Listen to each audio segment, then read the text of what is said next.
దేశంలో రాజకీయాల తీరు మారింది. ప్రత్యర్థులపై ఎంత రెచ్చిపోతే అంతగా పాపులర్ అవుతున్నారు ఆయా నేతలు. పాపులారిటీతో పాటు కేసులు చుట్టుముడుతున్నాయి. ఆ తర్వాత కేసుల సమస్యలు వెంటాడుతున్నాయి. ఈ కోవలోకి చేరారు జనసేన అధినేత AP deputy CM Pawan Kalyan.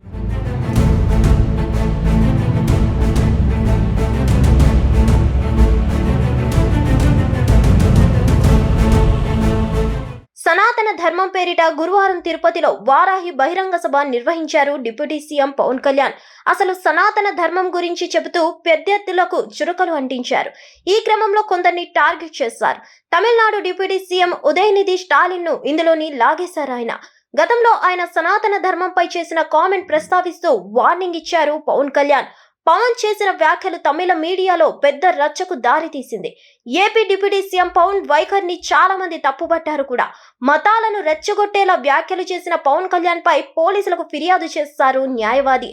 దీంతో మదురై పోలీసులు ఏపీ డిప్యూటీ సీఎం పై కేసు నమోదు చేశారు. చెప్పాలంటే పవన్ కళ్యాణ్ కు ఇది ఊహించని బిగ్ షాక్ అని అంటున్నారు. రాజకీయాల్లో ఇప్పుడిప్పుడే ఎదుగుతున్న పవన్ ఈ తరహా వ్యాఖ్యలు చేయడం కరెక్ట్ కాదన్నది తమిళ రాజకీయ నేతల మాట. ఈ వ్యవహారం తమిళనాడులో రచ్చ సాగుతుంది. అసలు తిరుపతి సభలో డిప్యూటీ సీఎం పవన్ అంతగా ఏమన్నారు? కేసు వరకు వెళ్లడానికి కారణమేంటి? సనాతన ధర్మం అనేది వైరస్ అని, దాన్ని నాశనం చేస్తానంటూ ఉదయనిధి స్టాలిన్ గతంలో చేసిన వ్యాఖ్యలకు కౌంటర్ ఇచ్చారు. ఉదయనిధి స్టాలిన్ కామెంట్స్ పై పవన్ ఆగ్రహం వ్యక్తం చేశారు. ఉదయనిధి స్టాలిన్ ఇతర మతాలపై ఆ తరహా వ్యాఖ్యలు చేసి ఉంటే ఈ పాటికి దేశం తగలబడిపోయి ఉండేదని పవన్ అన్నారు. కానీ హిందువులు మాత్రం మౌనంగా ఉండాలా అని ప్రశ్నించారు.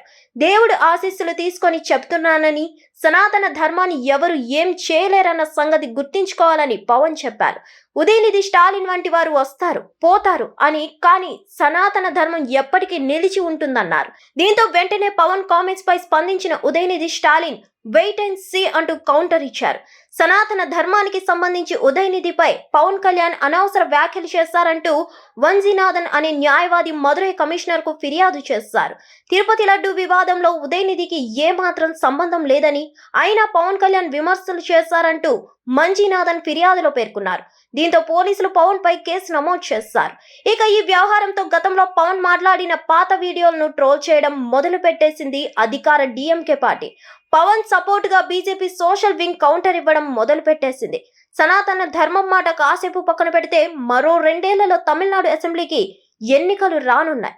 ఇక ఇప్పుడు పవన్ కామెంట్స్ వ్యవహారం ఒక్కసారిగా తమిళ రాజకీయాలు వేడెక్కాయి. డిఎంకే వర్సెస్ బీజేపీ అన్నట్లుగా అక్కడ ప్రచారం సాగుతుంది. రాబోయే రోజుల్లో ఇంకెన్ని విషయాలు వెలుగులోకి వస్తాయో, ఇవి ఇంకెంత రచ్చకు దారి తీస్తాయో చూడాలి మరి. హిట్ టీవీ యాప్ ని డౌన్లోడ్ చేసుకోండి. ఇందులో short news, live news, entertainment movies అన్ని అవైలబుల్ గా ఉన్నాయి. Please download Hit TV app. Hit TV app. Hit TV యాప్ని ఫ్రీగా డౌన్లోడ్ చేసుకోండి.